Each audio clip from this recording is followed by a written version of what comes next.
Bene, buonasera a tutti, ben trovate e ben trovati per il terzo incontro del corso di quest'anno dedicato a degli eventi rilevanti della storia di Venezia e a una riflessione intorno alla loro natura immediata, come abbiamo detto, ma anche all'eco, no? Alle ripercussioni, all'uso della memoria che è stato, che è sorto dalla tradizione, diversi livelli, di queste battaglie, di queste vittorie e, come vedremo oggi, anche di queste sconfitte, perché Agnadello 1509, di cui parlerà il professor Pezzolo dell'Università di Venezia, è un evento negativo della storia veneziana.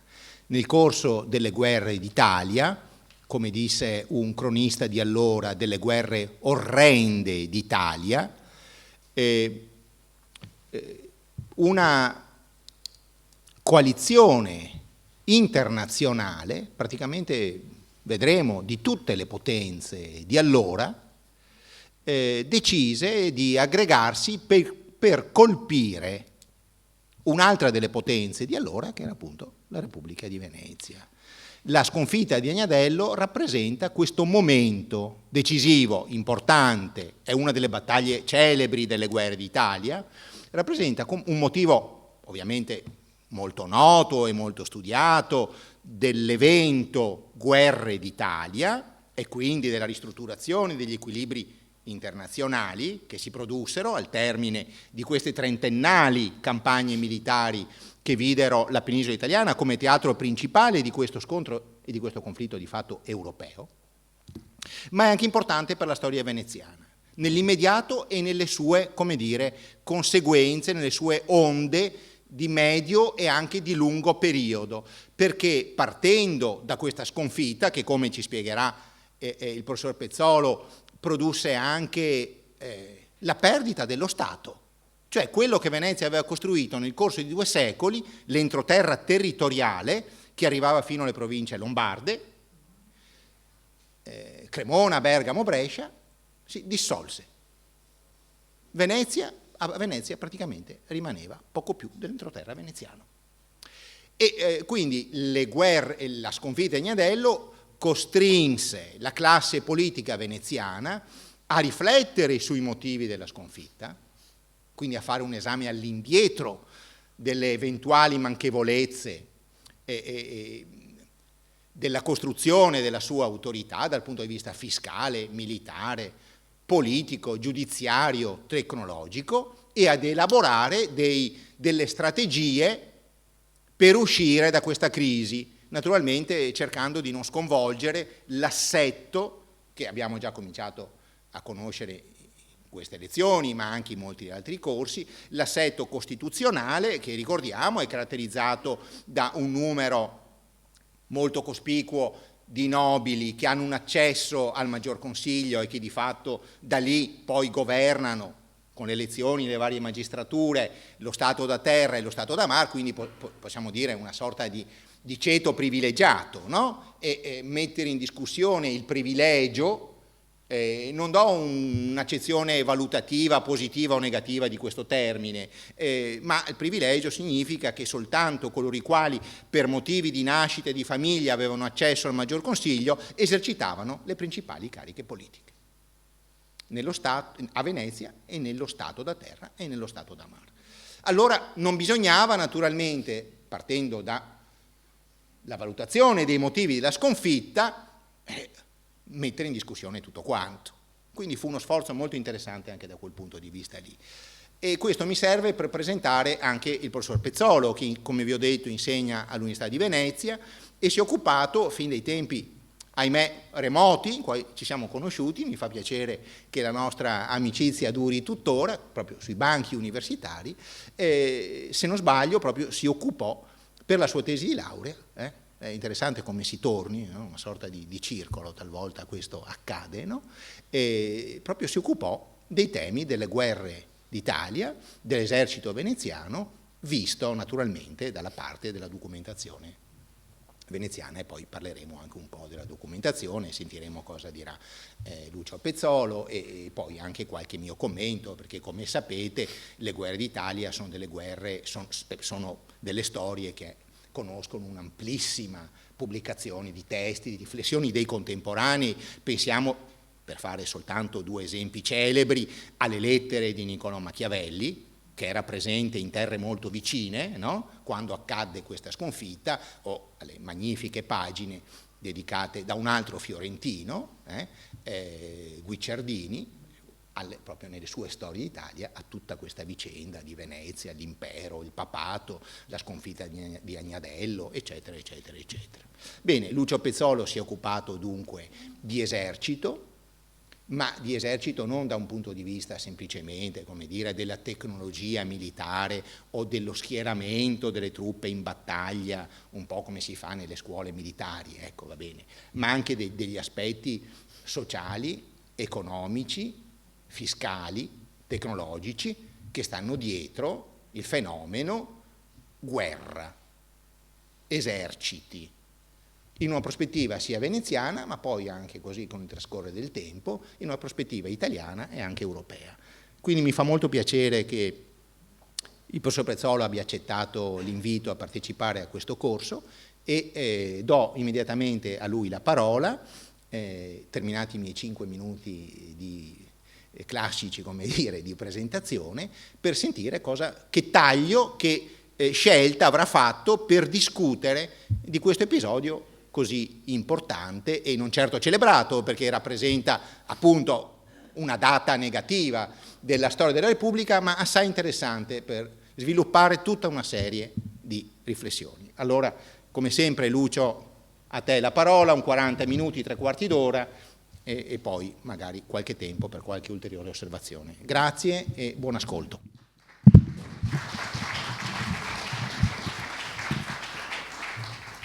Grazie, buonasera. Devo ringraziare, e non diciamo per grammatica, il professor Viggiano per questo invito, perché, come ha detto lui soavemente, questo mi riporta a un'età insomma abbastanza lontana nel tempo.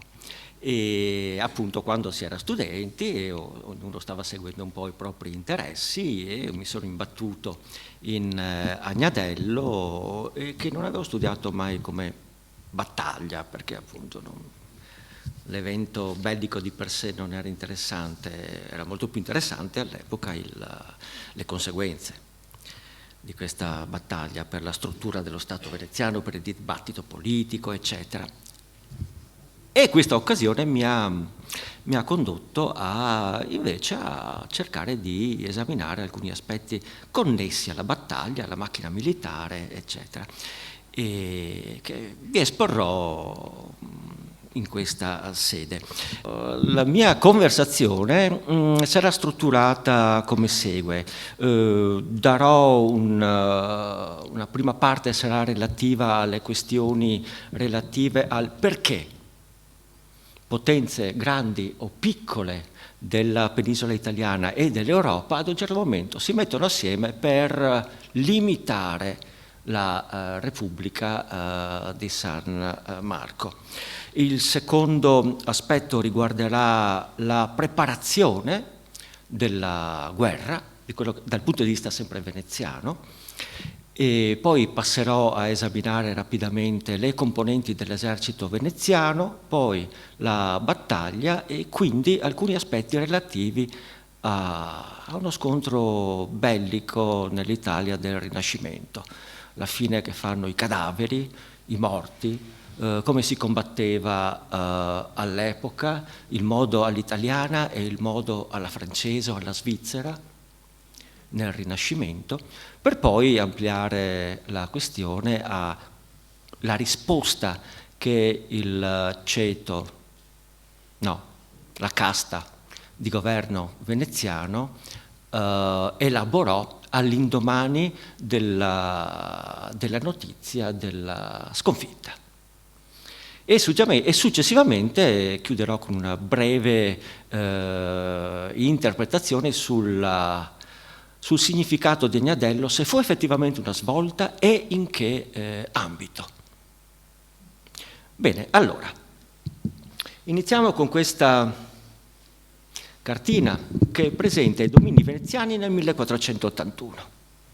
Vedete, Creta, da Creta si risale lungo alcuni punti della penisola greca, l'Albania, Dalmazia, Istria, Veneto, gran parte del Friuli e territori della Lombardia occidentale. 1500 più o meno la situazione è analoga, solo che la Repubblica ha acquistato, come vedete, Cipro, ulteriori isole nell'Egeo. 1503 la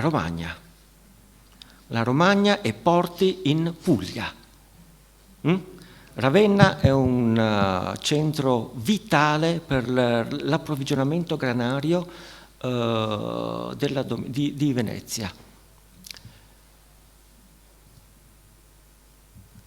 1508 ci siamo ulteriormente espansi verso occidente. Come vedete, la situazione al 1508 mostra Venezia al massimo della sua espansione. Cremona, Forlì, Rimini, Ravenna, Trani, punti strategici nell'Adriatico meridionale, occidentale, oltre a quello già detenuto nella parte orientale. Questo cosa significa? Significa che Venezia, non userò un termine tecnico, ha pestato i piedi a molti principi e a molti regnanti. Perché è riuscita a raggiungere questo obiettivo? Da un lato per debolezze degli avversari, perché Venezia è riuscita a incunearsi in queste lotte che appunto si aprono con la calata di Carlo VIII nel 1494. In meridione il potere reale era abbastanza, tra 400 e 500 era abbastanza fragile, lo stesso dicasi in Lombardia, nella Lombardia di Ludovico il Moro, e lo Stato Pontificio quindi ne ha approfittato e ha cercato di coprire le linee principali, le linee cruciali che riguardano le relazioni commerciali, i rapporti direi relativi all'approvvigionamento di Venezia. Quindi si controllano i granai della Puglia, che assieme alla Sicilia sono i grandi bacini di cereali per la penisola, ovviamente l'Egeo, e soprattutto la Romagna, che come dicevo permette di controllare ulteriormente l'area del nord Adriatico. A chi ha pestato i piedi? Beh, un po' a Luigi XII, re di Francia, erede di Carlo VIII, no? Che era disceso in Italia, che stava approntando una nuova spedizione, ma venne colpito dalla morte, e quindi Luigi XII riprende in mano l'idea di tornare in Italia come legittimo erede di alcuni regni. Il regno di Napoli, anzitutto, vantando le origini angioine, e la Lombardia. E infatti tra il 1499 e il 1500 i francesi arrivano da ovest nello stato di Milano, i veneziani ne approfittano dalla parte orientale e si spartiscono lo stato. Ai veneziani arriva appunto Cremona con l'Interland. Tutto bene? No, ci sono tensioni, perché Luigi XII vanta diritti sulle terre lombarde che sono sotto l'ala di San Marco, non solo Cremona, ma città e terre ricche come Brescia, Crema, Bergamo meno ricca, ma è sempre un'area importante. Quindi non dorme sonni tranquilli, avendo queste città nei propri sogni di conquista. Massimiliano I, imperatore. Massimiliano è un imperatore un po' sfortunato. Da un lato è oberato da problemi che tutti i principi dell'epoca, non solo dell'epoca, avevano, cioè la volontà di rafforzare, ingrandire i propri domini e dall'altro la necessità di avere montagne di denaro per sostenere questi sogni di gloria. Massimiliano I alla fine del 400 cerca anche di riformare l'impero, introducendo nuove tasse, ma deve sempre avere a che fare con i ceti, cioè con l'assemblea dei nobili, delle città, con cui deve trattare che cosa? Le tasse. Quindi è sostanzialmente fortemente limitato dal fatto che non possiede un sistema fiscale imperiale che gli permetta di rastrellare le risorse finanziarie necessarie per i suoi sogni. Un sogno che tra il 1507 e 8 si infrange in Cadore e in Friuli. Il sogno di conquistare il Friuli, di scendere attraverso il Cadore e arrivare nella parte prealpina del Veneto. Si infrange contro chi? Contro l'esercito veneziano. Massimiliano subisce una cocente sconfitta nel 1508 con delle conseguenze gravi, nel senso che questo lo mette ancora più in difficoltà nei confronti dei ceti imperiali, i quali sono ancora più restii a concedergli denaro. Giulio II, il Papa guerriero, un altro che non dorme se pensa a Venezia. Perché? Perché Giulio è riuscito a riconquistare alla sovranità pontificia Perugia, Bologna, e non può tollerare che buona parte della Romagna sia controllata dai veneziani. Quelle sono terre pontificie. Per Giulio Venezia è un incubo, perché i veneziani riescono anche a influenzare fortemente le nomine dei grandi prelati, dei vescovi, che teoricamente dovrebbero gestire le anime nelle proprie diocesi all'interno dello Stato veneziano. C'è una durissima rivalità con Venezia, forti tensioni, e sarà Giulio tra i principali propugnatori della Lega di Cambrai, che sarà firmata nel dicembre del 1508 tra queste grandi potenze, oltre ad altri principi minori. Ferdinando Dragona non è un principe minore, però diciamo che ha meno motivo di rivalsa nei confronti di Venezia, anche se è interessato ovviamente a riottenere quei porti, quei punti strategici che sono controllati dai veneziani lungo le coste della Puglia. Notate che nella prima fase delle guerre d'Italia questi principati, questi regni sono una volta alleati, una volta avversari dei veneziani, così come lo saranno anche negli anni successivi a Agnadello. Siamo in una fase straordinaria, in cui in questa scacchiera anche i pedoni sono fondamentali e talvolta smettono la casacca nera per assumere quella bianca e viceversa.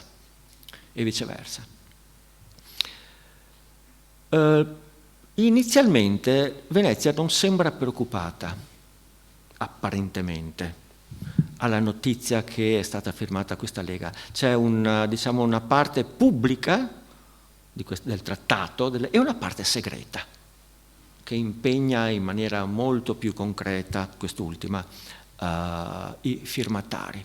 Tuttavia, insomma, verso la fine dell'inverno si inizia un po' a pensare cosa s'ha da fare per mantenere la macchina bellica efficiente per ciò che probabilmente accadrà a primavera. A primavera, si sa, sbocciano i fiori e si torna a combattere. Perché? Perché è molto più semplice. Ci sono meno problemi di approvvigionamento, anzitutto, le strade sono più facilmente percorribili, il tempo è più favorevole al combattimento. Insomma, è meglio combattere a primavera, che non è un pensiero solamente medievale, rinascimentale, ma pensate a ciò che sta al dibattito attuale sulla possibilità che l'Ucraina possa affrontare una guerra contro la Russia, anzi che la Russia tenti di invadere l'Ucraina, eccetera. Adesso non tenterà, perché? Perché c'è fango, freddo, neve. Si tornerà forse a sentire il cigolio dei carri armati con la primavera, nonostante l'enorme differenza tecnologica tra il modo di combattere gli eserciti attuali e quelli del passato. Ecco allora che i veneziani confermano come comandante in capo dell'esercito Niccolò Orsini, conte di Pitigliano, meglio conosciuto come il Pitigliano. Niccolò Orsini è l'esponente di una casata di militari, di nobili dell'Italia centrale. Molti esponenti della casata hanno abbracciato il mestiere delle armi. Perché? Perché sono in grado di mobilitare risorse dai propri feudi, dalle proprie clientele, dando loro capacità militare. Sono in grado di organizzare questi soldati reclutati dalle loro terre e offrirli al governo che appare il più affidabile. C'è un mercato, come vedremo, molto interessante della guerra. Pitigliano ha una certa età, ha una lunga esperienza ed è un comandante affidabile. Il vicecomandante, il governatore generale della Repubblica, è Bartolomeo d'Alviano. Bartolomeo vanta un lungo servizio sotto le bandiere di San Marco, interrotto solamente da un poco più di un anno al servizio degli aragonesi nel Mezzogiorno. È una delle figure più note dell'Italia, dell'ambiente militare italiano tra 400 e 500. Qui lo vedete, il pittore lo rappresenta bene. Perché? Perché è un uomo coraggioso, talvolta che supera i limiti del coraggio e dell'audacia, un uomo d'armi che ama essere al centro della battaglia, ama la guerra offensiva, la guerra d'attacco, mentre gran parte dei comandanti italiani cerca di adottare una tattica di attesa, preferisce essere sulla difensiva, seguendo un po' i dettami della guerra delle compagnie dei condottieri quattrocentesca. Ed è, direi, il fiore all'occhiello dei condottieri al servizio veneziano. Gode di una grande fama, Venezia gli ha concesso in feudo cittadella e soprattutto tra il 1507 e il 1508 è colui che ha sconfitto i lanzichenecchi di Massimiliano I in Cadore. I lanzichenecchi, che come vedremo molto rapidamente, rappresentano una delle fanterie pesanti più efficienti dell'Europa dell'epoca. Bartolomeo, alla guida dei suoi cavalieri, dei suoi fanti, sconfigge i lanzichenecchi, poi devasta le aree imperiali in Friuli e permette ai veneziani di collocare il proprio stendardo sino a Trieste.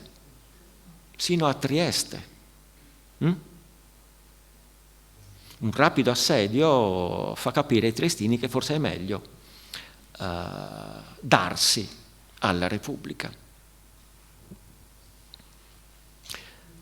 Non a caso Bartolomeo è il primo condottiere che viene invitato a Venezia a discutere su che cosa sa da fare per approntare al meglio la macchina bellica di fronte alla minaccia che sta crescendo.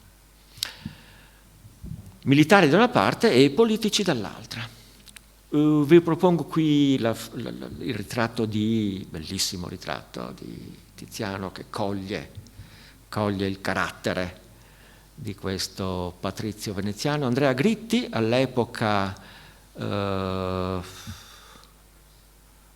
1509 ha una certa esperienza, ha dei trascorsi mercantili, ha vissuto molto a Costantinopoli dove ha lasciato qualche figliolo, è stata anche una mezza spia, ha molti legami con l'ambiente ottomano, ma oramai è tornato a Venezia e oltre a fare il mercante fa anche il politico. È uno di quelli che si trova a stretto contatto con Bartolomeo Alviano tra il 1507 e 8 come provveditore, cioè come rappresentante della Repubblica nel quartier generale dell'esercito, una sorta di commissario politico a fianco dei militari. Commissario politico perché deve dare voce agli ordini che arrivano da Venezia. Non tanto sulla tattica quanto sulla strategia, cioè su come impiegare l'esercito. Se è opportuno mandarlo all'attacco oppure mantenere una scelta difensiva e così via. Andrea Gritti è un interlocutore estremamente importante sia per il governo veneziano sia per i militari che gli riconoscono prestigio ed esperienza. Questa è la situazione generale. Vediamo un po' com'è strutturato l'esercito. È il tipico cavaliere pesante. Qui ho una immagine di Dürer, ma non si tratta solo di un cavaliere tedesco, è un cavaliere corazzato perché si deve difendere da che cosa? Dai fanti che stanno usando armi sempre più antipatiche. Stanno usando le balestre, ad esempio, armi micidiali, con una gittata di una cinquantina di metri. Se il cavaliere non è armato con una buona armatura, i dardi delle balestre sono in grado di perforare le armature leggere e quindi bisogna corazzarsi di più. E poi in secondo luogo anche le armi da fuoco che in questo momento tra 4 e 500 si stanno sempre più diffondendo tra le fanterie. In questo periodo maneggiare un'arma da fuoco non è semplicissimo. Ci vuole parecchio tempo e ci vuole anche una certa esercitazione. Bisogna dosare bene la polvere da fuoco da inserire nella canna, poi bisogna premere la palla dentro la canna, bisogna dare fuoco alla miccia e talvolta questa operazione è molto più pericolosa per il tiratore che per l'obiettivo, perché non erano armi particolarmente efficienti. si rompevano facilmente, poteva saltare, cioè la polvere se ne era messa troppa, faceva saltare la canna e magari anche andava a toccare il volto dell'archibugiere e così via. Tuttavia il cavaliere, nonostante questo pericolo non sempre nei confronti dell'obiettivo, doveva difendersi anche da questi archibugieri che stavano affollando i campi di battaglia, corazzarsi di più quindi. Essere un cavaliere quindi era abbastanza costoso e quindi il costo della cavalleria cresce. Non solo, ma un cavaliere non è un soldato, un combattente, ma deve essere coadiuvato da altri combattenti, un altro cavaliere armato alla leggera, spada, lancia, magari un arciere, come erano usi fare i cavalieri francesi, l'uomo d'arme coadiuvato da 2 arcieri a cavallo.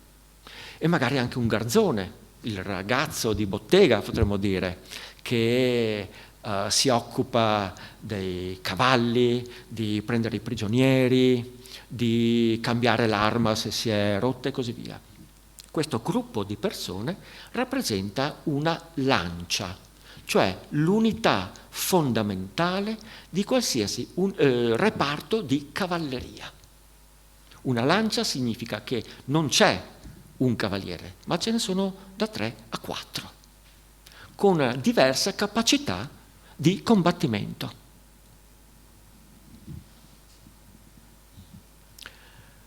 Altri esponenti della cavalleria, questo per lo più veneziane, sono gli stradiotti. È evidente il prestito dal termine greco, perché? Perché provengono dai territori d'oltremare, dell'Egeo e soprattutto dell'Albania. Gli stradiotti appaiono nella penisola italiana verso gli anni 60 del 400, seminando terrore, non solo tra gli avversari, ma anche tra la popolazione. Vengono impiegati nel Mezzogiorno, poi negli anni 80-90 vengono impiegati dai veneziani durante la guerra di Pisa. I veneziani sono alleati dei pisani che si sono ribellati ai fiorentini e quindi è un conflitto che dura parecchio e gli stradiotti sono impiegati spesso e volentieri contro i fiorentini, i quali, non a caso, nel momento in cui beccano qualche stradiotto, come minimo gli tagliano le mani, perché hanno un modo di combattere che non è piacevole. È un modo di combattere appunto alla stradiotta, con ferocia, anche se non impedisce loro di fare prigionieri.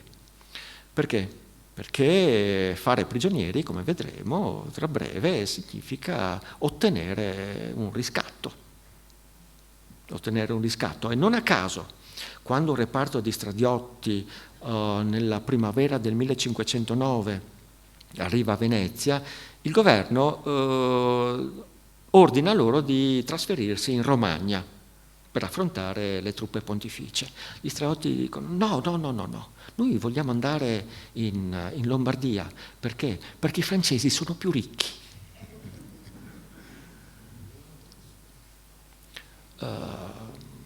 Motivazione legittima, e quindi saranno inviati in Lombardia. Rappresentano la cavalleria leggera, quella che deve fare rapide incursioni, raid, pattugliamenti, magari va a intercettare le vettovaglie dei nemici, brucia un po' di case, eccetera, prende qualche prigioniero. Sono estremamente efficienti. Non sono strutturati come una lancia della cavalleria pesante, ma la cosa interessante di questi reparti è che sono, come dire, basati su una forte caratterizzazione di clan. I capi dei reparti stradiotti sono i capi clan. C'è un elevato tasso di parentela all'interno delle compagnie degli stradiotti, quindi c'è una fortissima coesione. Ho già accennato ai balestrieri, usati sia a piedi sia spesso a cavallo, con una balestra più leggera rispetto a questa. Qui ci vogliono più o meno ci vuole un minuto per ricaricare la balestra, mentre quella per la cavalleria leggera è molto più maneggevole. L'artiglieria, questa è artiglieria francese, ma non è molto diversa da quella veneziana. È un'artiglieria trainata da cavalli, come facevano i francesi, quindi in maniera molto più semplice e molto più veloce trasportare i cannoni con i cavalli rispetto ai buoi, come facevano gli italiani. Quindi si può collocare molto più velocemente sul campo di battaglia alla bisogna. E poi ci sono naturalmente i fanti. Questi sono fanti svizzeri, noti anche questi per la loro ferocia. Hanno calpestato letteralmente il nobile esercito di Carlo il Temerario in Borgogna tra gli anni 70-80 del 400. Si presentano sul campo di battaglia come una sorta di istrice, formato un quadrato da 2-3 mila uomini con lunghe picche fino a 5-6 metri per impedire ai cavalieri di arrivare ai fanti, e se arrivano a superare questa massa di picche ci sono gli alabardieri con questa arma d'asta che serve per agganciare il cavaliere e trascinarlo giù dal cavallo e lì finirlo. Sono l'incubo dei cavalieri. Sono stati i dominatori dei campi di battaglia di mezza Europa sino alla fine del 400, grosso modo. Fanteria per la prima volta, questa fanteria riesce ad avere un ruolo offensivo sui campi di battaglia. Fino allora generalmente erano i cavalieri lanciati alla carica con la loro armatura pesante, la lancia, a devastare le file dei fanti. Gli svizzeri invece, costituendo questi quadrati dove all'interno ci sono donne, anziani, per fare che cosa? Coesione, massa. I cavalieri non riescono a fermare questi carri armati, questi istrici che avanzano lungo il campo di battaglia, e nemmeno i fanti.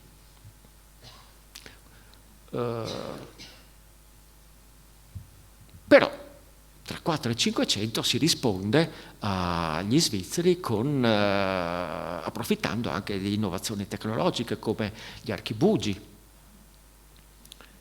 Con gli archibugi si riescono ad aprire vuoti paurosi nel quadrato degli svizzeri, ovviamente. Ripeto, l'archibugio è un'arma, diciamo, ambivalente in termini di pericolo. Però se usati in massa, ovviamente non si poteva mirare, sarebbe stato ridicolo, perché la canna era il diametro della canna era abbastanza più ampio della palla, quindi la palla all'interno della canna si muoveva e quindi usciva e non si sa dove potesse arrivare. Primo. Secondo, l'archibugio era un'arma abbastanza pesante, non era possibile mirare più di tanto, e soprattutto per mirare occorreva metterla vicino all'occhio con la miccia che avrebbe poi innescato l'esplosione all'interno dell'arma. Non era il caso, quindi di solito si spara a metà. Però quest'arma permette appunto di colpire gli avversari da lontano. Qui abbiamo un esempio di alabarda. Questi sono soldati lanzichenecchi, cioè i concorrenti degli svizzeri. I lanzichenecchi sono la risposta tedesca ai fanti svizzeri. E qui c'è un mercato estremamente interessante.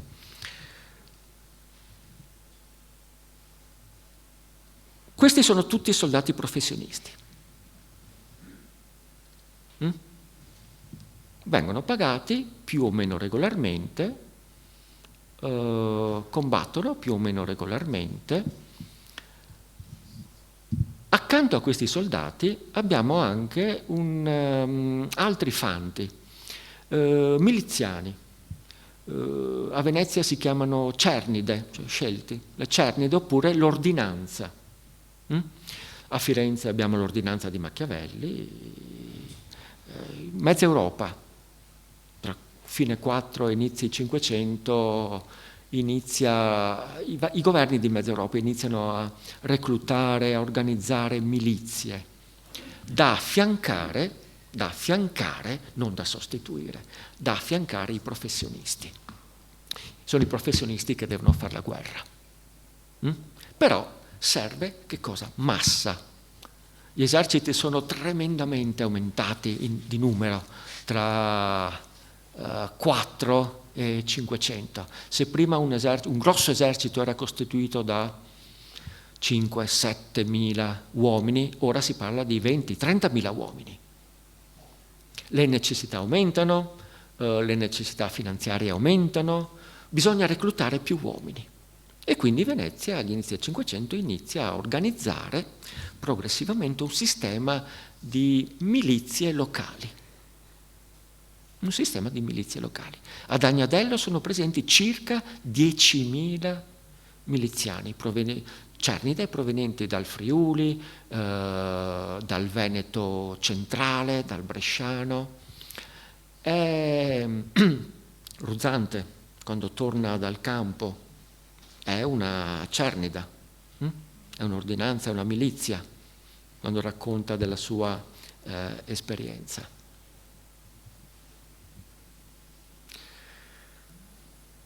La battaglia, molto rapidamente, la battaglia è molto semplice. I due eserciti siamo nella cosiddetta Gharadadda o Geradadda, nel Bresciano, tra il Bresciano, il Mantovano, il Cremonese, c'è l'Adda. Siamo il 14 maggio del 1509. Sino allora i due eserciti si sono guatati, si sono osservati, è stato un confronto sino allora fatto di raid, incursioni nel territorio nemico per fare qualche prigioniero, per prendere un po' di bottino, per assalire un borgo, nulla di più. Ora però, il 1° maggio, è arrivato Luigi XII a Milano con la sua cavalleria. L'esercito si è finalmente costituito, circa 35.000 uomini, più o meno. Alla stessa maniera i veneziani sono riusciti progressivamente a schierare circa 30.000 uomini in queste zone. Di solito un esercito è costituito da 3 grandi colonnelli, l'avanguardia, la battaglia centrale e la retroguardia, classicamente. I francesi riescono ad oltrepassare l'Adda. Perché? Perché i veneziani sono impegnati a saccheggiare Treviglio, che si era data ai francesi. Dopo poco i veneziani tornano, permettono alla guarnigione francese di abbandonare la città, devono consegnare le armi, tutto, però permettono loro di abbandonarla dietro il giuramento che non prenderanno le armi contro Venezia per un anno. Però i loro comandanti sono trattenuti dai veneziani. Perché? Perché possono servire per lo scambio di qualche nostro soldato che è stato catturato dai francesi, e anche del provveditore di Treviglio che è stato catturato dai francesi. Mentre accadono queste cose, Luigi XII con un ponte di barche riesce a attraversare l'Adda indisturbato, e così ci si trova sullo stesso terreno. È un gioco di io mi sposto qui, tu ti sposti là, io ti vengo vicino, non ti tocco ma ti osservo. I due accampamenti sono a vista e si possono udire le trombe, i tamburi che chiamano a raccolta i soldati. La mattina presto del 14 ci si muove. I veneziani si muovono verso sud, verso Pandino, e i francesi anch'essi si muovono per cercare di tagliare la strada ai veneziani. Siamo su due linee parallele, a un certo punto i francesi si avvicinano verso i veneziani. I veneziani sono un po' più veloci e l'avanguardia francese si trova a che fare con la retroguardia veneziana. Iniziano a scambiarsi qualche saluto a colpi di cannonate. La retroguardia veneziana è costituita per lo più da Cernide e da qualche compagnia di cavalleria pesante. L'artiglieria francese apre il fuoco. Cosa significa aprire il fuoco? Significa che aprono il fuoco, ma la palla non esplode. La palla esce grosso modo dipende ovviamente dall'arma, però diciamo 800 km all'ora dalla bocca da fuoco. Quindi può rimbalzare 2 o 3 volte. È come, non so, giocare a birilli. I soldati sono lì in attesa e ogni tanto arriva una palla che li può colpire. Li colpisce, ma non 1, 2, 3 se sono ben serrati, prendendo una spalla, la testa, un piede, dipende. Non esplodono per lo più in questo periodo. Quindi tutti i film che ci mostrano le esplosioni sui campi di battaglia, no, di solito no. È più facile dal punto di vista del film, però no, non è così. Considerate, allora, se un archibugio necessita di un paio di minuti almeno per essere ricaricato, considerate un cannone. Ci vuole tempo. I fanti, oggetto del bombardamento, sono a circa 150 metri, perché la gittata di un cannone non supera i 150-200 metri al massimo, quindi li vedono gli inservienti che stanno ricaricando, che stanno puntando. Che cosa si fa? Si dà l'assalto. Dopo la prima bordata si dà l'assalto, cercando di coprire il terreno il più veloce possibile per arrivare sui cannoni e impedire loro di nuocere. Quindi le ordinanze danno l'assalto, i francesi sono difesi, i cannoni francesi sono difesi da fanteria, da un po' di cavalleria.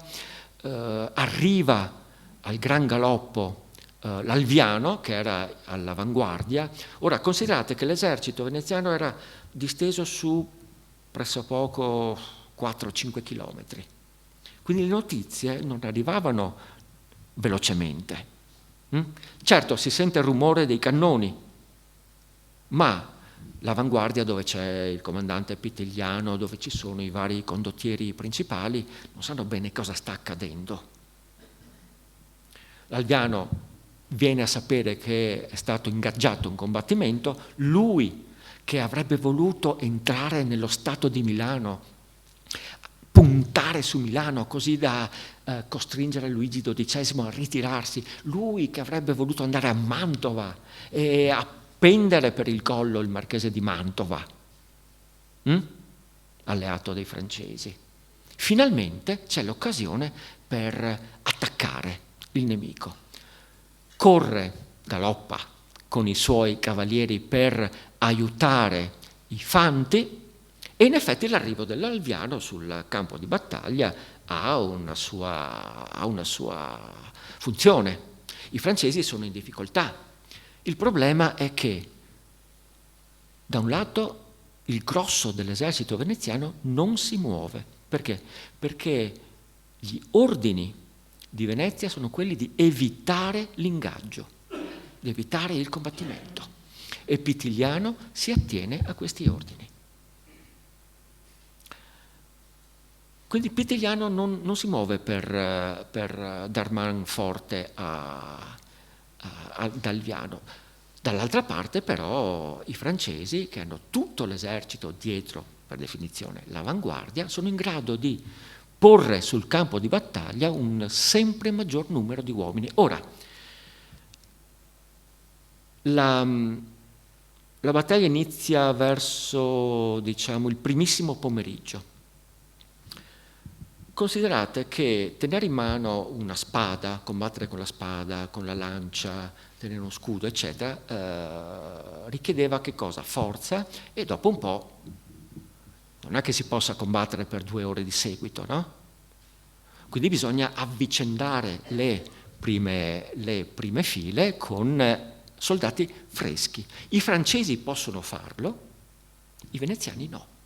Quindi c'è anche una sorta di logorio fisico, oltre al fatto che un gran numero di soldati sta arrivando a rinforzo a sostenere i francesi con la cavalleria pesante. Lo stesso re Luigi XII si dice: se qualcuno ha paura venga dietro me che lo copro. Questo fa parte un po' della memoria. La battaglia è questa, non è Agnadello ma è un'altra cosa. Ma cosa c'è di ordinato? Nulla. Come si fa a distinguere il combattente nemico da uno proprio? Grosso modo, Alviano ha fatto indossare alle ordinanze, quindi alle cernite, una propria divisa, bianca e rossa. Bianca e rossa perché? Perché nel Cadore, quando era riuscito a sconfiggere i Lanzichenecchi, il terreno era colorato di bianco, la neve, e del sangue dei Lanzichenecchi. Da lì il colore della famiglia, adottato da allora degli Alviano, e a ricordo anche il colore della divisa delle cernite. Ma come potete vedere, questa secondo me è un'immagine reale di quello che era una battaglia. Confusione, caos, urla, il fumo degli archibugi che sparano, le urla dei feriti, le urla di chi incita i propri, i nitriti dei cavalli, i colpi di cannone sparati chissà dove, i colpi di archibugio sparati chissà dove e contro chi, il cozzare delle spade, delle armi bianche, delle lance e così via. Ad aggiungere il tutto anche un tocco climatico. Erano settimane che non pioveva in Garadadda. Il 14 maggio, era un lunedì, a metà pomeriggio viene giù l'acqua, accompagnata da tuoni e fulmini, segno del destino, forse. E questo peggiora ancora di più la situazione. Per chi? Per chi è sulla difensiva. Cioè, oramai i veneziani, che stanno subendo una crescente pressione della cavalleria e della fanteria, degli svizzeri al servizio dei francesi, dei guasconi, altri fanti estremamente noti per la loro ferocia, tra le file dei francesi, della cavalleria. L'artiglieria sta riprendendo vivacità. Ad un certo momento che cosa accade? Il panico. I fanti iniziano a scappare e ovviamente il fenomeno si diffonde con una estrema velocità.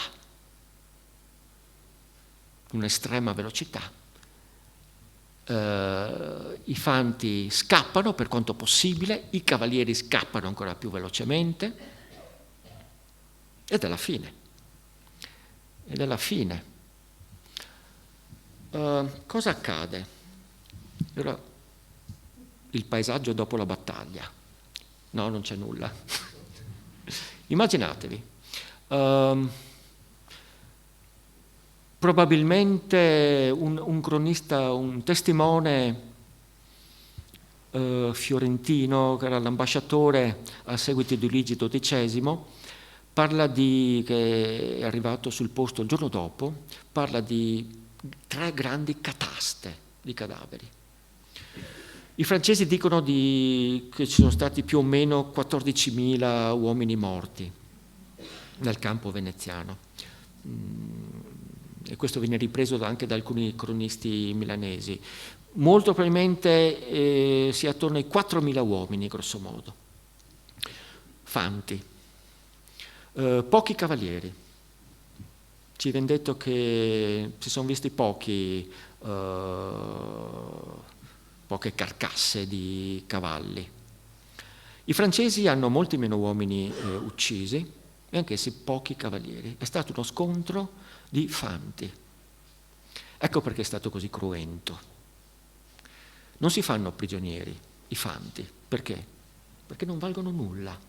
Si fanno prigionieri i cavalieri. Non a caso, Bartolomeo d'Alviano, che era stato ferito, si trova nel pieno di questa zuffa, viene catturato e portato al cospetto di Luigi XII, così come vari altri cavalieri.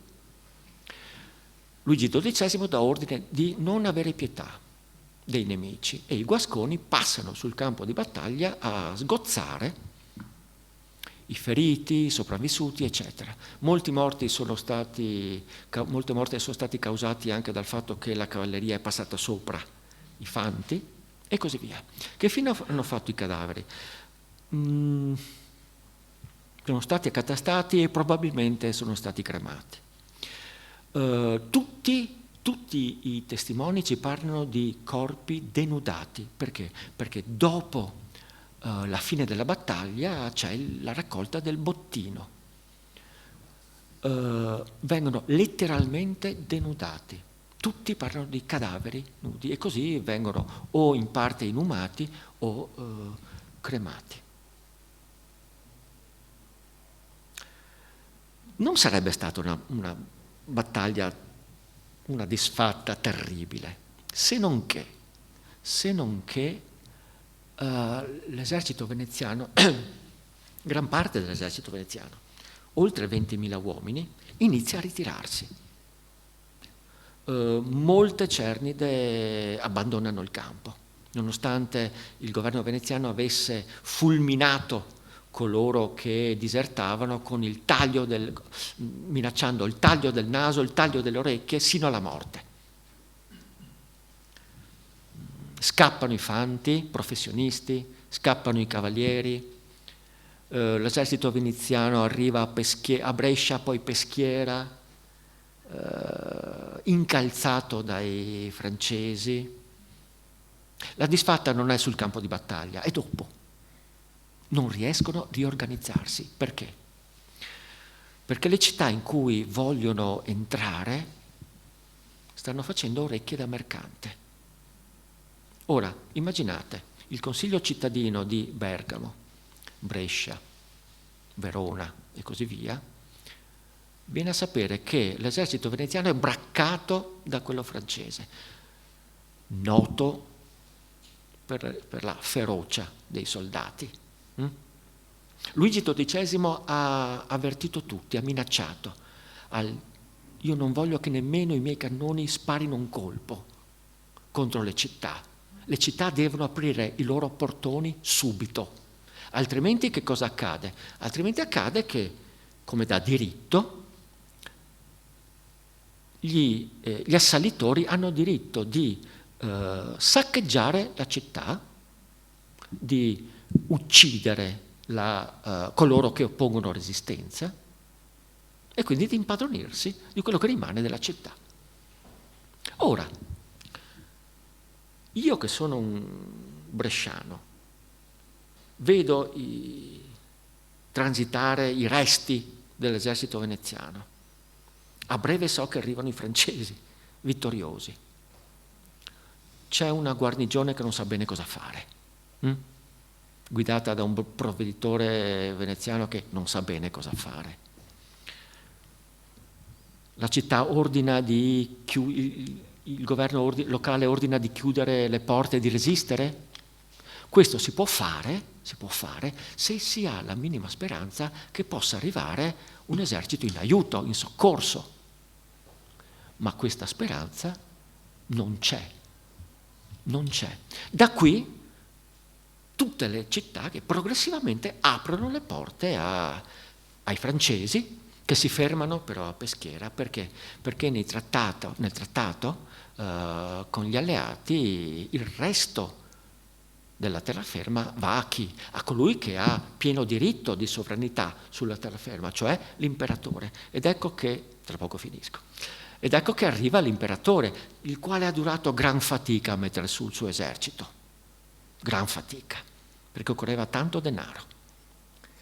E quindi ha dovuto convincere i propri rappresentanti, i propri banchieri, a finanziare questa impresa.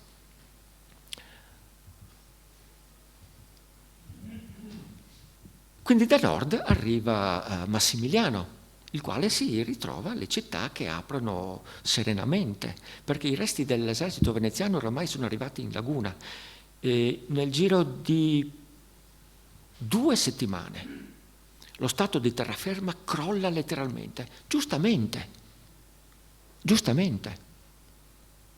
Non c'è un esercito veneziano che possa affrontare i nemici. Questi sono alle porte. Cosa dobbiamo fare? Resistere per poi subire il saccheggio, ulteriori devastazioni.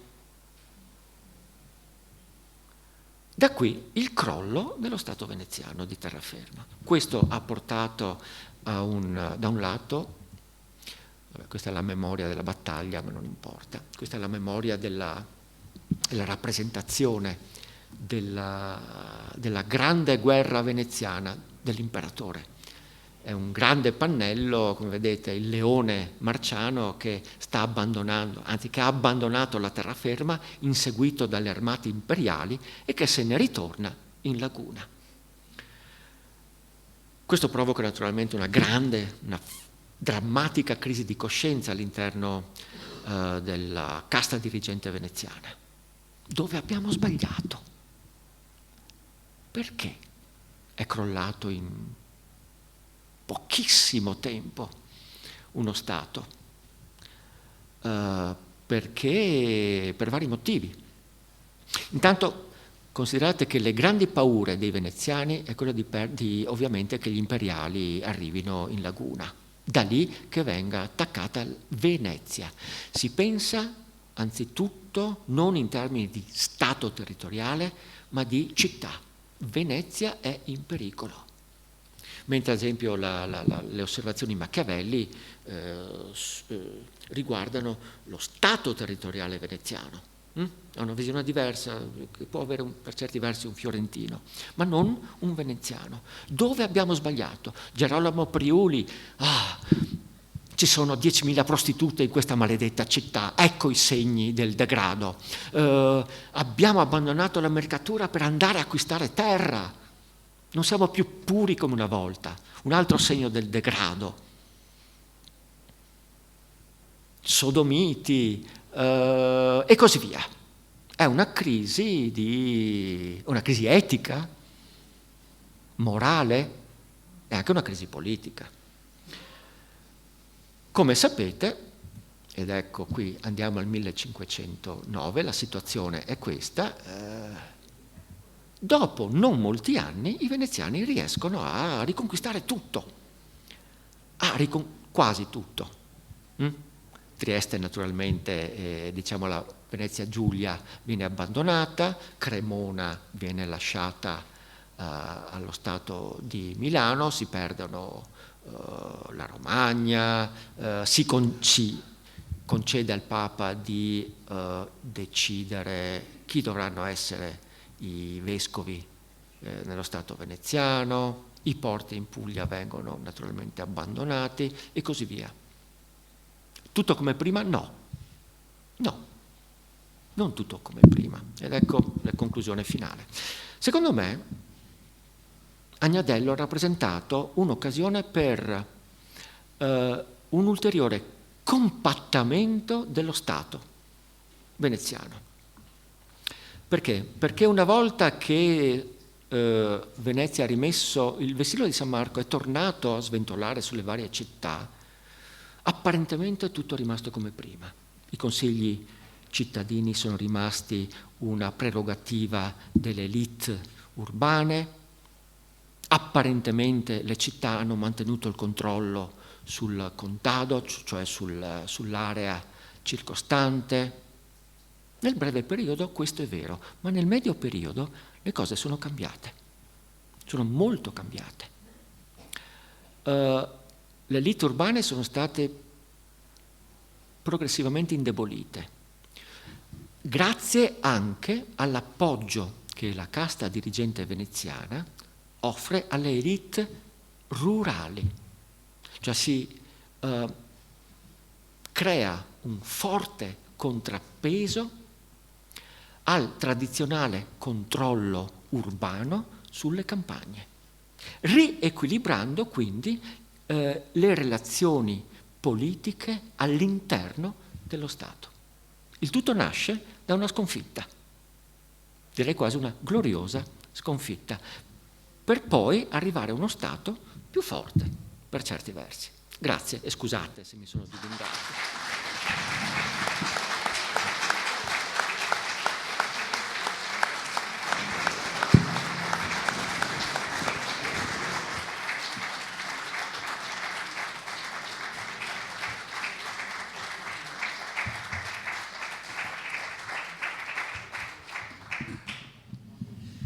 Bene, credo che questo applauso sia il miglior ringraziamento al professor Pezzolo per questa lezione che ha fuso, mi sembra, benissimo degli elementi molto, come dire, concreti, quasi quotidiani e materiali anche del fare la guerra, dell'organizzarla, però li ha inseriti in un contesto molto complesso, il contesto italiano, europeo.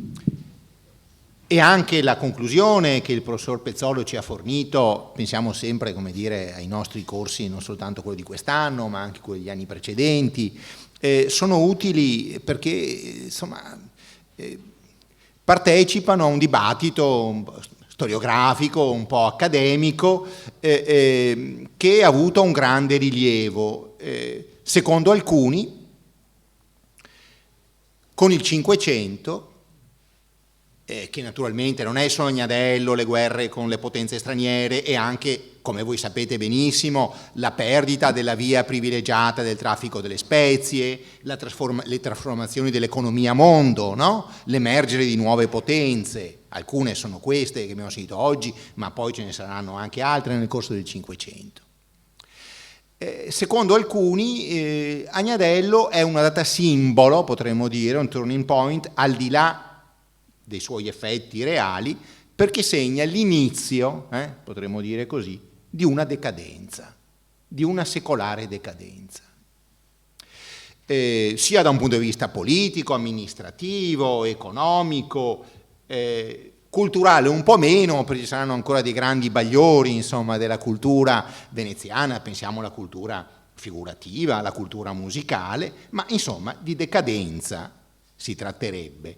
Invece qui abbiamo, come dire, sentito proprio in conclusione l'articolazione di un tema generale che voglio sottolineare ulteriormente e per dirlo esplicitamente, io concordo con l'interpretazione che è stata fornita. E cioè, questo mi pare che Luciano Pezzola abbia detto un rimescolamento di carte. Bene, c'è indubbiamente un cambio degli equilibri. Il dialogo che nel 400, in quella mappa che vi ha mostrato, era tra, avete visto i termini casta, ceto, classe, eccetera, eccetera, possiamo discuterne. Ma insomma, tra chi dirige la politica a Venezia e queste nobiltà di terraferma che siedono nei palazzi della ragione che voi conoscete a Padova, a Vicenza e a Verona.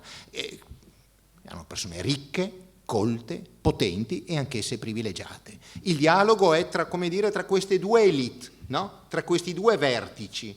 Agnadello e segno concreto sono questi fanti in battaglia.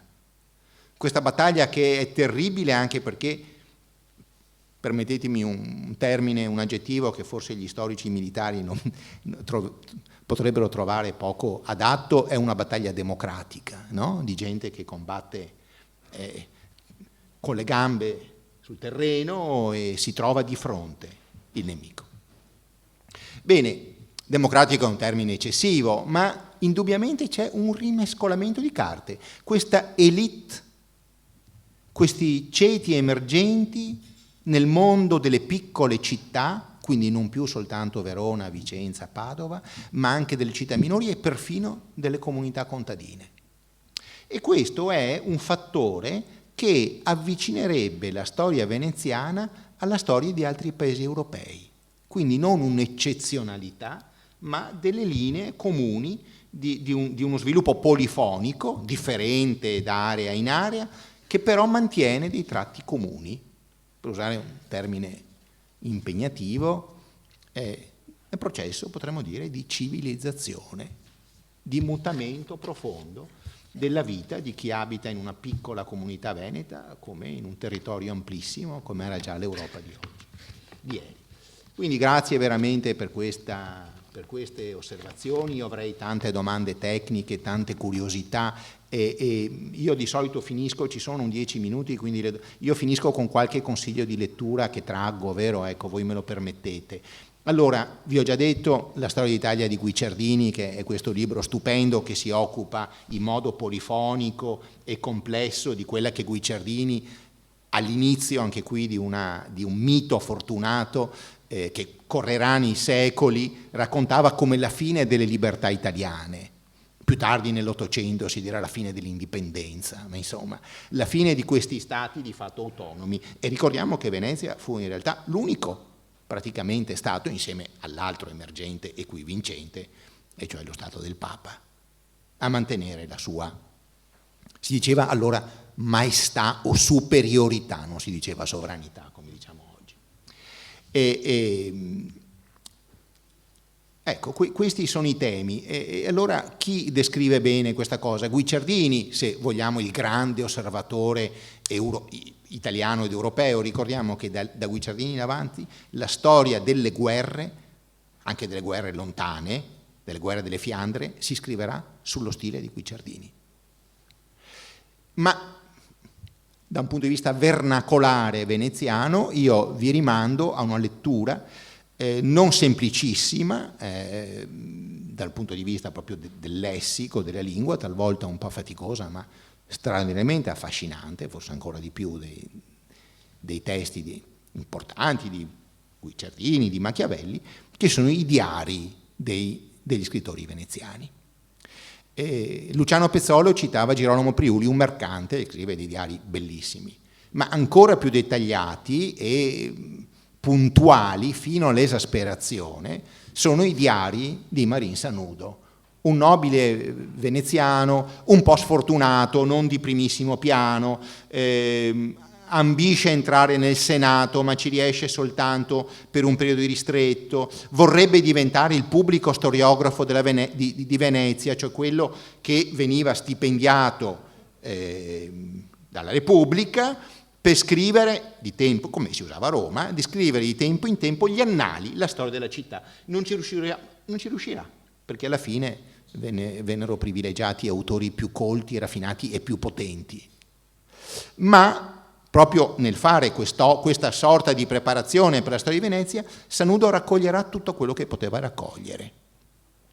I suoi diari sono stati pubblicati alla fine dell'Ottocento e all'inizio del Novecento.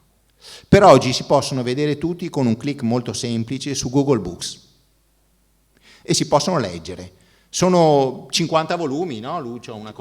53, una cosa impressionante, vanno dal 1496 al 1533, potete trovare notizie su cose che neanche vi immaginate, i banchetti, le prime recite di Ruzzante, le lettere dei mercanti, l'inizio della riforma protestante, le cerimonie pubbliche, ma potete trovare, per quello che ci interessa questa sera, delle notizie copiosissime che riguardano Agnadello, il prima e il dopo, e soprattutto potete trovare quello che è difficile trovare negli archivi pubblici ufficiali, e cioè potete trovare i dibattiti, i nobili veneziani che si schierano, talvolta proprio come accade a livelli, permettetemi, degradatissimi in questi giorni, a favore dell'uno o dell'altro, a favore del re di Francia, a favore della guerra, della pace, dell'imperatore o del papa,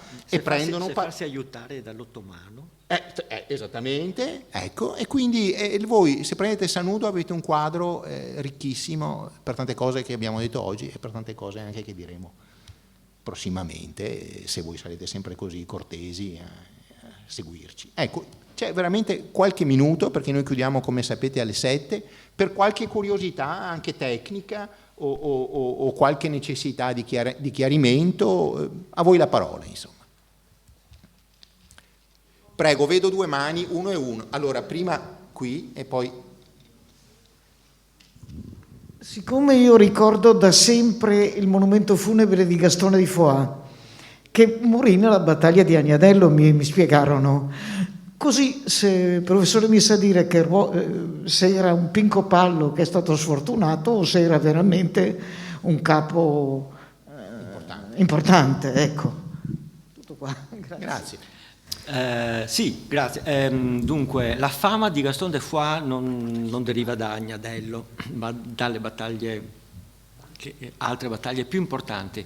In Francia, Agnadello è una battaglia dimenticata, nel senso che si trova la rappresentazione di Agnadello alla base del monumento funebre di Luigi XII e di sua moglie, Marignano, Agnadello, e poco altro.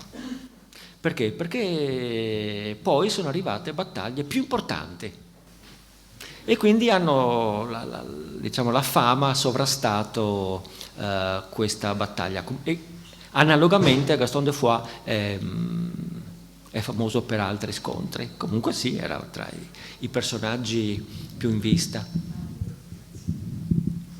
Vorrei sapere, il Pitigliano ha avuto conseguenze per non essere intervenuto rispettando? No, perché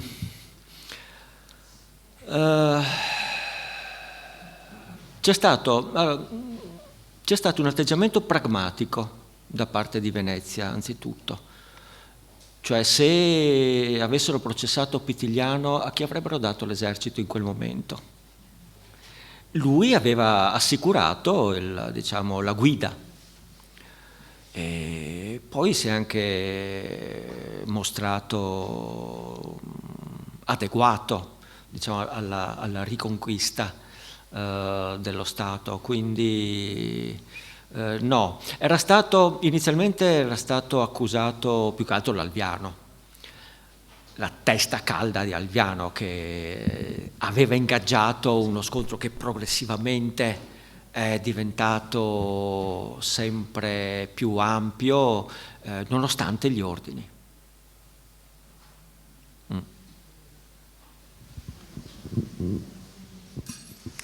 Volevo chiedere cortesemente, quasi tutti, credo tutti gli eroi di Agnadello sono sepolti a Santi Giovanni e Paolo, d'Alviano e nella chiesa di Santo Stefano.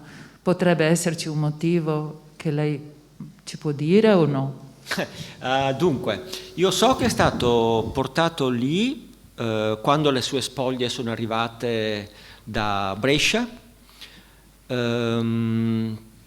Il corteo è stato, come dire, estremamente fastoso. È stato celebrato come un eroe. Che sia arrivato in quella chiesa so, ma subito è stato portato lì, ma non so perché.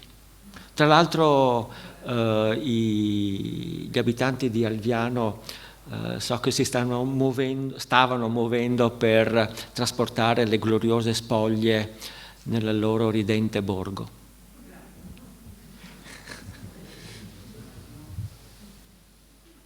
Beh, questo sarebbe interessante saperlo, anch'io non ho mai letto nulla al proposito, ma sappiamo che ovviamente noi oggi vediamo le chiese così come delle chiese, come delle parrocchie in cui le fedeli vanno a pregare, ma le chiese erano caratterizzate da degli ordini che stavano in quelle chiese, e allora i rapporti che i singoli avevano con i domenicani o con gli agostiniani, come nel caso della domanda in questione, oppure dei francescani e nelle loro varie denominazioni, quelle di frari, i minori, ovviamente aveva un peso poi anche nel luogo in cui questi soggetti decidevano di andare a farsi seppellire. Però bisognerebbe fare un'indagine, anch'io non so nulla a questo proposito, è una domanda molto interessante.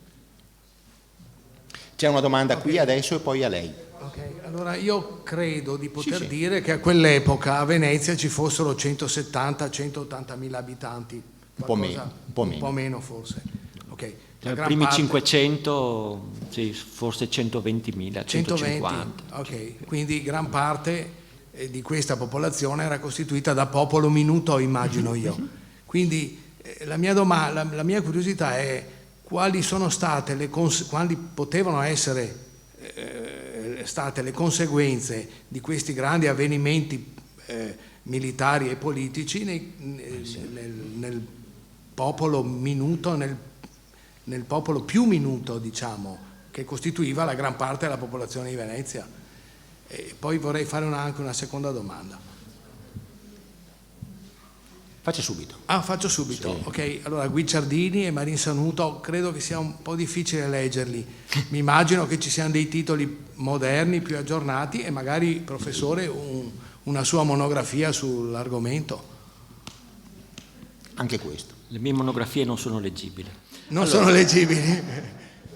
Grazie. Allora, questa è una domanda interessante sulle conseguenze, eventuali conseguenze sul popolo minuto. Allora, facciamo un po' di storia controfattuale. Gli imperiali arrivano sulle sponde della laguna e rimangono lì. Venezia diventa quello che era prima, cioè una città sulle isole, sul mare, senza nessun controllo in terraferma.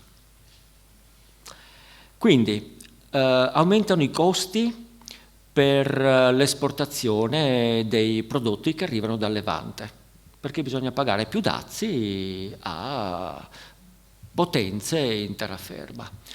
Aumentano i costi per importare i cereali dalla terraferma. Nei momenti di scarso raccolto sarà molto più difficile avere cereali dalla terraferma, anche se c'è tutto il mare che porta grani. Quindi la situazione è un po' diversa. Forse ci sarà una diminuzione dei grandi flussi migratori dalla terraferma verso la laguna, bresciani, bergamaschi, per andare a lavorare. Quindi diciamo in termini di ricchezza aggregata probabilmente poteva accadere che il popolo minuto dovesse incontrare delle difficoltà per quanto riguarda proprio il livello dei prezzi e quindi la capacità di acquisto. Così, però una domanda che meriterebbe ovviamente una risposta molto più articolata, e lasciamo perdere tutti i flussi di rendita della proprietà veneziana che avrebbero incontrato difficoltà probabilmente a entrare. Uno dei grandi problemi dopo la perdita dello Stato è che non arrivano più le rendite ai proprietari terrieri veneziani. Se posso quindi anche meno tasse. Una piccola cosa, proprio dai miei ricordi di Sanudo, che è vero, in alcune cose sono ardui, difficili, ma non in tutte, quindi non volevo scoraggiare. Per i veneziani è più facile. Io che sono di campagna sì, lui ho meno, avuto difficoltà. Ma si può un po', ecco, no, ma insomma. E io preferisco dire, come si guarda un quadro, andate a vedere il quadro, dopo leggete la critica, intanto vediamo cosa capiamo dal quadro. Ma una cosa però, da quei pochi ricordi che ho quando li lessi con molta curiosità e devo dire entusiasmo anche, ci sono delle notizie così un po' da annotazione, no? Che la sconfitta militare e le paure che stanno anche dietro, i timori, le necessità, avevano spinto degli abitanti della terraferma veneta a entrare in città. E questo in una nozione di ordine, di disciplina, di città bene ordinata, che faceva parte del mito della Repubblica di Venezia, come era già stato elaborato nel corso del Cinquecento, poteva disturbare. Noi oggi diremo è un elemento sociale di disturbo, va bene? Ma allora era visto più come un elemento di possibile crisi. E in alcuni momenti, qualche anno successivo ad Agnadello, il diarista dice che ci sono questi mendicanti che un principe cristiano deve sovvenire, ma se sono troppi è un problema, naturalmente, trovare il punto di equilibrio tra la carità del principe e le necessità d'ordine di una città di nobili, mercanti e ovviamente anche cittadini, come dice lei, il popolo minuto, e dice che oltre agli effetti concreti e così, si vedevano questi qui che per sopravvivere sono costretti a mangiare delle radici. Quindi non è quel fenomeno che si verifica in altri stati europei in modo massiccio, ma quella circolarità che è stata definita da un ricercatore, i 4 cavalieri dell'Apocalisse, insomma, tra la guerra, la carestia, la fame, la mancanza di approvvigionamento, un po', non nel senso drammatico che possiamo riconoscere in altri luoghi, un po' si è verificato. Alfredo, facciamo l'ultima. Finiamo, grazie della sua domanda. Padova resiste, se ricordo bene addirittura Andrea Gritti a Padova. Resiste per la presenza veneziana che da Venezia sono andati a difenderla o perché i padovani avevano sviluppato ormai un diverso rapporto con la città madre? Grazie. Ha fatto una domanda a un padovano, glielo dico perché... Ho detto che vengo dalla campagna. Allora, Padova apre le porte agli imperiali e poi i veneziani dopo non molto riescono a riconquistarla perché la guarnigione imperiale è un po' scalcagnata. Però dopo la città riesce a sostenere la guarnigione che affronta l'assedio degli imperiali, eccetera. Se mi permette il termine, cosa ha detto? Città madre?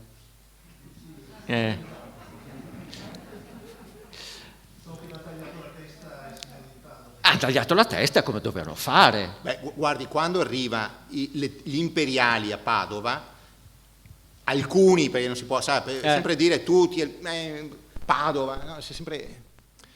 Sono tante componenti all'interno di ogni realtà. Ma alcuni dei personaggi più importanti delle casate padovane, quelle che avevano già i grandi seggi di consiglio già nel Medioevo, nel 200-300, del momento di splendore di Padova, no? Andarono dall'imperatore, dai messi dell'imperatore, Pezzolo ha spiegato perché a un certo punto non ci sono più i francesi ma ci sono gli imperiali, perché l'imperatore pensa che il Veneto sia un suo feudo, che quindi Venezia non è sovrana. E arrivano da lui e gli dicono: finalmente ci hai liberato da questi 3.000 tiranni. Chi sono i 3.000 tiranni? Sono i nobili veneziani che stanno in maggior consiglio, erano un po' meno, 3.000 insomma è un numero un po' eccessivo, Con le erano donne. 2500, ha fatto cifra tonda, ci hai liberato dai 3000 tiranni.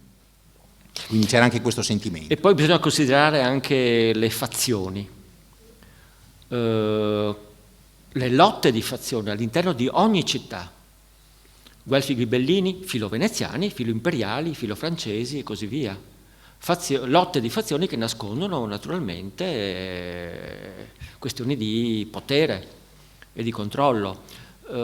Quindi anche a Padova c'era una fazione filo veneziana. Perché? Perché era quella in minoranza in quel momento e quindi ha appoggiato il ritorno dei veneziani. Poi ci sono varie cose, i soldati imperiali non si sono comportati benissimo, non erano delle gentili signorine, quindi questo ha suscitato anche una reazione sia nelle campagne sia in alcune città, tutta una serie di abusi, violenza, eccetera. E quindi si è riemerso un sentimento, direi cioè filo veneziano, perché c'erano violenze dall'altra parte, da parte dei contadini, no, che si fanno anche impiccare urlando Marco Marco. Ma dove siamo? Machiavelli si chiede, ma chi sono questi? Perché Marco Marco significava contro la città, la campagna contro l'elite cittadina, e quindi si era creata una grande possibilità, non solo per i contadini, ma anche per i ceti, diciamo, non superiori nelle città, dopo Agnadello, perché si potesse ridiscutere le relazioni interne di potere tra città e campagna, tra aristocrazia e il cosiddetto popolo, perché sono separazioni verticali, non orizzontali, tra le diverse fazioni. Ecco allora perché si fanno impiccare urlando Marco Marco. Non è per spirito patriottico, è perché Marco rappresenta un riferimento importante che si cerca di coinvolgere in queste nuove dinamiche politiche e che emergeranno in maniera molto più evidente, come ripeto, non subito dopo la crisi, cioè subito dopo, diciamo dal 17, ma dagli anni 30-40 del Cinquecento, così come accade in Germania, ad esempio, dopo la grande guerra dei contadini del 1525. Apparentemente nulla è cambiato. Se noi guardiamo invece a distanza di 15-20 anni, le cose sono cambiate. Finalmente l'ultima, poi il tempo ma Venezia dopo si è vendicata nei confronti dei dirigenti di tutti i nobili delle varie. I cosiddetti ribelli padovani sono stati insomma giustamente giustiziati.